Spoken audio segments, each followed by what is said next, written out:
कराची का मीर रज़ा अली केस, ये ऐसा केस है जो कि अब ख़त्म होने का नाम नहीं ले रहा और पुलिस को जियो फेंसिंग के अंदर मुश्किलात का सामना है। इसके अंदर क्या पुलिस का इदारा मुजरिमाना गफलत का मुर्तकिब हुआ है, या ओवरऑल अगर हम देखें तो इस केस के अंदर जो गुत्थियाँ हैं वो सुलझने के बजाय उलझ गई हैं। आज के व्लॉग में यही सब कुछ डिस्कस करेंगे। अस्सलाम वालेकुम, मेरा नाम है हमजा साजिद राना, आप देख रहे हैं जेपी डिजिटल व्लॉग। मीर रज़ा अली केस, ये 27-28 जुलाई की शाम से आज तक इस वाक़े को करीबन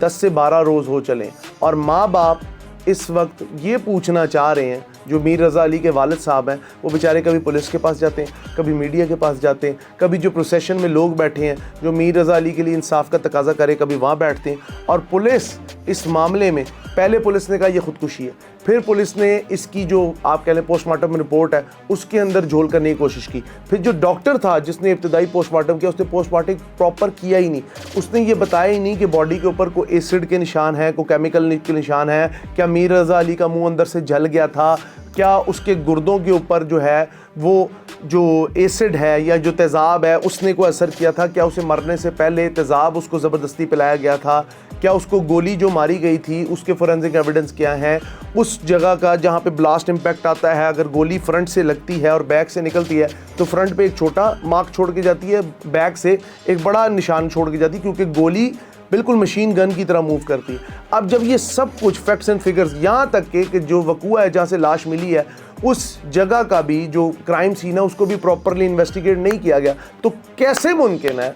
कि जियो फेंसिंग के अंदर पुलिस को आसानी हो। पुलिस ने पहले दिन से इस केस को दबाने की कोशिश की, लवाहिकीन को चुप कराने की कोशिश की। सिंध पुलिस का ये शाखसाना रहा है, क्योंकि सिंध के अंदर प्राइमरली कराची के अंदर टारगेट किलिंग और बोरीबंद लाशें ये मिलना एक मामूल की बात है। उसमें एक नौजवान एंटरप्रेन्योर, एक IBA का ग्रेजुएट जो कि घर से निकला एक कारोबार को चलाना चाहता था, मैं मानता हूँ वो क्रिप्टो करेंसी के कारोबार में इन्वॉल्व था, वो करोड़ों का मकरूज था, स्टिल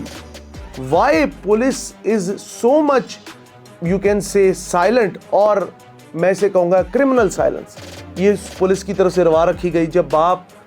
गेस्ट हाउस पहुंचा, उसने गेस्ट हाउस जाके दरियाफ्त किया मेरा बेटा तो नहीं यहाँ पे, वहाँ पे एक लड़के का दौड़ जाना, फिर वहाँ से जौहर की पुलिस का बीच में आना, फिर माँ बाप को कभी चाहे थाने के चक्कर लगवाना, कभी इधर की बात सुनाना, कभी इधर की बात सुनाना, फिर सबसे बढ़ के बाप को अचानक कहना जी हमें ये लाश मिली है, ये देख लें। फिर लाश का मसख हुआ होना, चेहरे की हड्डी का टूटा होना, सर की हड्डी का टूटा होना, a lot of things,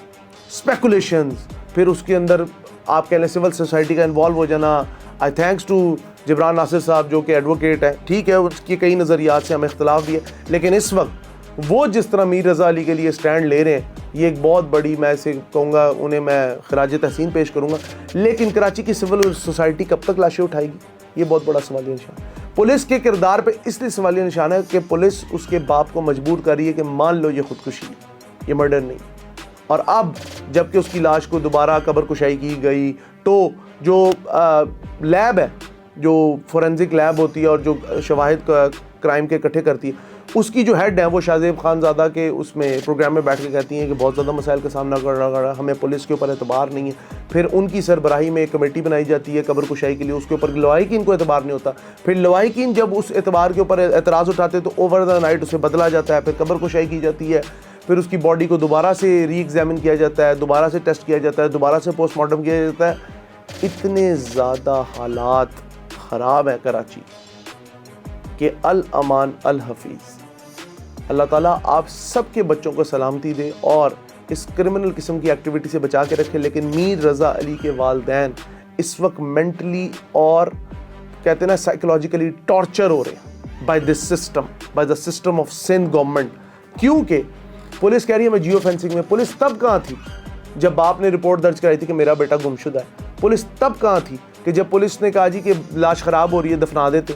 police तब कहाँ थी कि प्रॉपर जब पोस्टमार्टम की रिपोर्ट ही नहीं आई सही, जब पोस्टमार्टम इनिशियली अच्छा किया ही नहीं किया गया, पूरी बॉडी को कहा गया जी कि पूरी बॉडी पे कोई तशद्दुद का निशान नहीं। ये किस तरह की, मैं कहूँगा डॉक्टर की मुजरिमाना गफलत, पुलिस की मुजरिमाना गफलत और एक ताकतवर इंसान जो भी इसके पीछे कल्प्रेट है। अभी तक 12 या 14 गिरफ्तारियाँ हो चुकी हैं, लेकिन still the game is on, the game is on for the police. क्योंकि ये जो माफिया स्टाइल का पुलिस का रवैया है सिंध की, ये बहुत पुराना है, ये आज का नहीं। हम सिंध की पुलिस के हैं, पंजाब पुलिस के हैं, पाकिस्तान की जो पूरा पुलिस का सिस्टम है वो एक क्वेश्चन मार्क है। और मीर रज़ा अली केस या तो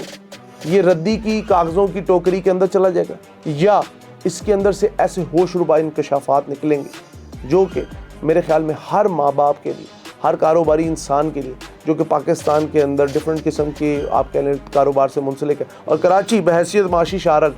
जो कि पहले ही वनरेबल हो चुकी है क्योंकि क्राइम रेट इस वक्त इट्स ऑन इट्स पीक, और साइंस सरकार तो हमेशा सोई रहती है। मुराद अली शाह का तो ये कहना है कि सब अच्छा है, और ये सब अच्छा की रिपोर्ट पता नहीं और कितने मीर रज़ा अली जैसे केसों को जन्म देगी। अपना कीमती फीडबैक हमें ज़रूर दीजिएगा क्योंकि इससे हमारी बहुत रहनुमाई होती है। बहुत शुक्रिया।